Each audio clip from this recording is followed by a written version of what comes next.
My name is Lydia Monroe, and what I'm about to share with you still sends chills down my spine. If you're hearing this, please subscribe to I Lived Because I Believed, because what happened to me could change how you see everything. I never believed in signs or in marks until the night I saw one appear on my own hand. Doctors said I had simply lost consciousness. But I remember every detail. The light, the voice, the place beyond sound, and most of all, the moment Jesus showed me what the mysterious M truly means for humanity. It started as an ordinary evening. I was finishing my shift at the nursing home when a deep pressure built behind my ribs, like someone pressing from the inside out. I laughed it off with my coworker, saying maybe it was stress. But the laughter died in my throat when the hallway tilted and my keys slipped from my hand. In that instant, everything slowed down. The sound of the keys hitting the floor echoed like thunder in a storm that had no rain. Then, silence. The kind of silence that swallows every heartbeat. I tried to whisper, "I'm fine," but no voice came out. The floor disappeared, and suddenly, I wasn't standing anymore. I was above, looking down at my own body. People rushed toward me, calling my name, shaking me, but their voices sounded far away, like echoes from another world. There was no pain, no panic. Only a strange calm, like floating in the middle of eternity. That's when the air began to shimmer. Not like heat or light, but like memory. Every color around me vibrated softly, as if it were remembering something ancient. A gentle hum filled the air, and I felt drawn toward it, like a child being called home. The fear that once lived in me melted away. Suddenly, I was standing in a field of soft silver mist.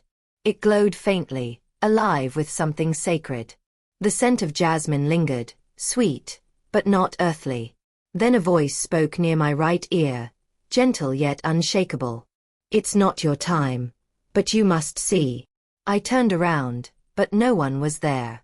Only a golden path began to form beneath my feet. Each step pulsed with warmth, like walking through a living heartbeat. Every sorrow, every regret I had ever carried seemed to lift off me one by one, replaced by an indescribable peace. And yet, deep inside, I felt something waiting ahead. Not a place, but a presence. Something holy. Someone who knew me, more than I had ever known myself. When I looked up, I saw what looked like a hospital room, but bathed in moonlit glow. The machines near me hummed softly, but no wires were connected. And from the far corner, a soft light began to swirl and take form, expanding like dawn breaking through clouds. It wasn't blinding. It was beautiful. And somehow I knew. He was here. The light in the corner gathered itself like dawn taking a breath. It wasn't a flash. It was a becoming, as if goodness itself remembered how to be visible. The room breathed with it. My fear loosened, my shoulders softened, and I felt old grief slipping from my ribs like thorns finally letting go. Then he stepped forward, not so much with feet, but with nearness, filling the air the way a melody fills a chapel. I didn't see features first. I felt recognition. The kind of knowing that doesn't come from sight, but from home. "Jesus," I whispered. The word wasn't spoken. It happened in me. Warmth moved through the room like sunlight across water. He didn't hurry. He never does. When he finally spoke, the sound didn't strike my ears. It rested on my soul. "Lydia, you were not taken to leave. You were brought to remember." The moonglass glow in the walls widened. It was as if the room itself leaned in to listen. He lifted his hand. In the soft center of his palm, a faint shape shimmered as if written with living gold. An M. Not stamped. Not burned. Alive. My breath hitched. "Is this the mark people fear?" I asked, bracing for thunder I somehow knew would never come. He smiled with the quiet that are not storms.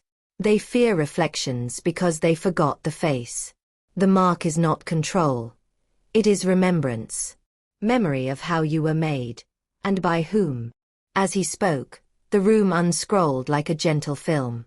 I saw my patients, hands I had held, tears I had wiped from tired cheeks, prayers I had whispered when monitors beeped through the night. Threads of light rose from each of those moments and wove together above us, a simple tapestry humming with mercy. Every act of love, he said, restores what fear tried to erase. Love is not merely what you feel, it is what you choose. And choosing it rewrites the world.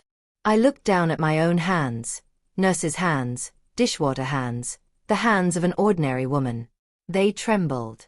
Not from dread, but from the weight of meaning I had never allowed them to carry. When I turned my palm upward, warmth gathered beneath the skin. A dim outline formed, tender as candlelight at midnight. The M was there, quiet, unforced, like a name I had always known but never spoken aloud. Why M? I asked, almost afraid to break the holiness of it. His gaze held mine with a steadiness that dissolved the last of my defenses. M for mercy, because I meet you where you are. M for memory, because heaven keeps the truth you forget. M for me, because I am the life within your breath. The room tilted, not with dizziness, but with clarity. I saw years of striving, performing, policing my own soul, confusing busyness for devotion and noise for faith. None of that brightened the mark. But kindness did. Forgiveness did. Quiet prayers at kitchen sinks and bedside vigils did. The walls opened into a corridor of light, and beyond it, a garden that breathed. He didn't need to ask. My heart followed him as naturally as lungs follow air. Leaves swayed to a rhythm I recognized before I heard it, the pulse of a love that never learned to stop. Many will argue over signs, Jesus said, as petals brightened at his words. But signs are only doors. I am the home. Do not chase symbols. Become what they point to. I touched my chest. The warmth in my palm mirrored the one beneath my sternum, as if hand and heart had finally found the same key. Then how do I live this when I return? I asked. Begin small and refuse to stop, he answered. Bless the unseen. Forgive the absent. Hold the trembling. When you choose love over fear, the mark remembers itself, and so do you. A hush settled, heavy with peace, light with promise. I knew I would be sent back. But for the first time, I did not dread the ordinary. Ordinary was where eternity had always been waiting.